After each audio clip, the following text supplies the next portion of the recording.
जय श्री सद्गुरुदेवाय नमः। जय श्री गणपति देवाय नमः।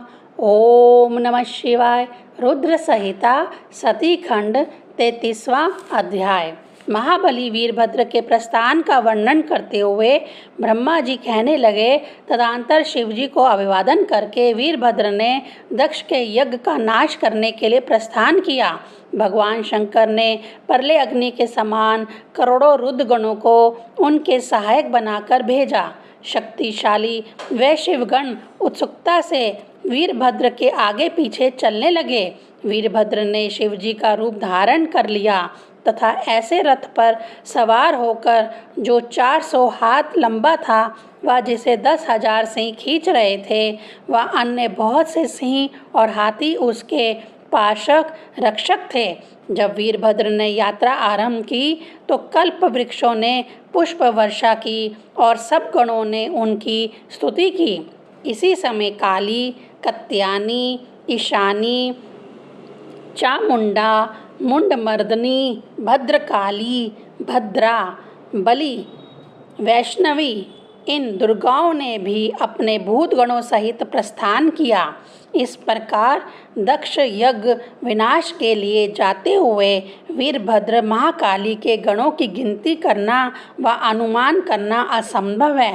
केवल मात्र शंकर के गण भृगी, कटी, अश्वनी, मालकगण 64,000 करोड़ सेना लेकर चले थे। उसी समय भेरी शंख, जय हर, मुखों तथा श्रृंगों अनेक प्रकार के शब्द हुए तथा अनेक बाद ध्वनियाँ हुई। इस प्रकार अनेक शुभ शकुनों से वीरभद्र की यात्रा पूर्ण हुई। 34वां अध्याय। ब्रह्मा जी बोले, हे देवर्षि नारद, दक्ष के यज्ञ में भी अनेक अशुभ शकुन हुए। वीरभद्र के प्रस्थान करते ही दक्ष के यज्ञ के नाशक के सूचक तीनों प्रकार के अशुभ शकुन हुए। दक्ष की बाईं आँख, बाहु व जंघा फड़कने लगी। पृथ्वी में भूकंप आने लगे तथा दिशाएं मैलिन हो गई। सूर्य में काले धब्बे दिखाई देने लगे। दक्ष के सिर पर हजारों गीद मंडराने लगे, जिससे यज्ञ का मंडप ढक गया। गीदड़ भयंकर रूप से हाहाकार करते हुए चिल्लाने लगे। सर्वत्र अंधकार व्याप्त हो गया तथा दिशाओं का नाश होने लगा। सभी देवता, विष्णु आदि भयभीत हो गए। इसी समय एक आकाशवाणी हुई, हे दक्ष, तुझे धिक्कार है। तू दुरात्मा, दुष्ट, मूर्ख, अज्ञानी व पापात्मा है। अब तू शिव जी द्वारा नाश को प्राप्त होगा तथा अत्यंत दुख का भागी बनेगा।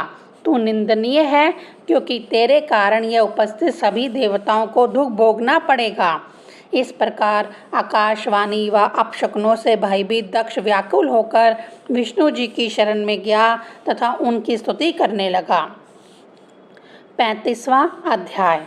दक्ष ने विष्णु की स्तुति करते हुए विष्णु जी से कहा, हे देव, मैं भय से काँप रहा हूँ, आप मेरी रक्षा करिए। आप तो यज्ञ स्वरूप हैं, अतएव आप ही मेरी यज्ञ सहित रक्षा करने में समर्थ हैं। इस प्रकार स्तुति करता हुआ वह दक्ष विष्णु के चरणों में गिर गया। विष्णु जी शिव जी का सिमरण कर उन्हें प्रणाम करके दक्ष को उठाते हुए बोले, हे दक्ष, तुमने शिव जी का विस्मरण क्यों किया? यह महेश्वर शिव जी की उपेक्षा करने का ही फल है जो तुम्हारे कार्य विफल हो रहा है। पूजनियों का आदर ना करने से दुख मिलता है। दरिद्रता, मरण व भय ये तीनों प्राप्त होते हैं। अतः तुम यत्न पूर्वक शिव जी की पूजा करो। तुम्हारे इस अनुचित आचरण से हम सबकी शक्ति व ऐश्वर्य भी क्षीण हो गए हैं। विष्णु भगवान के इस प्रकार कहने पर दक्ष का मुख सूख गया। वह चुपचाप पृथ्वी पर बैठ गया। इसी समय वीरभद्र अपनी विशाल सेना के साथ वहां पहुंच गया, जिसकी सेना के शक्तिशाली गणों से समस्त पृथ्वी व आकाश भर गया। पृथ्वी कांप उठी और समुद्र थर्रा उठे। उस सेना के प्रक्रम को देखकर भयभीत दक्ष के मुख से रुधिर निकलने लगा तथा अपनी पत्नी सहित विष्णु से कहने लगा, हे प्रभु, आप भी कुछ करिए।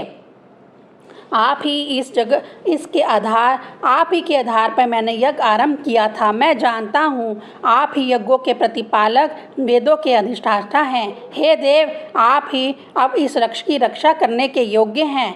इस प्रकार दक्ष के गिड़गिड़ाने पर पुनः परम तत्व शिवजी का विवेचन करते हुए विष्णु दक्ष से कहने लगे, दक्ष, वीरभद्र शिवजी की गण सेना का महाबली सेनापति है। यह शिवजी के शत्रुओं का पूर्णतः विनाश कर देता है। निश्चय ही तुम्हारे कारण हमारा भी नाश कर देगा।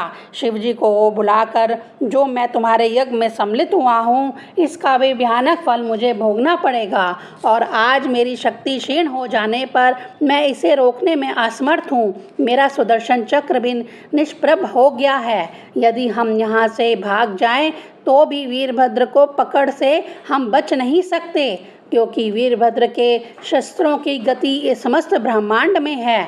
शिवजी के गणों में भी इतनी ही शक्ति है। विष्णु जी इस प्रकार दक्ष को समझा ही रहे थे कि वीरभद्र यज्ञ मंडप में सेना सहित आ पहुँचा। ओम नमः शिवाय।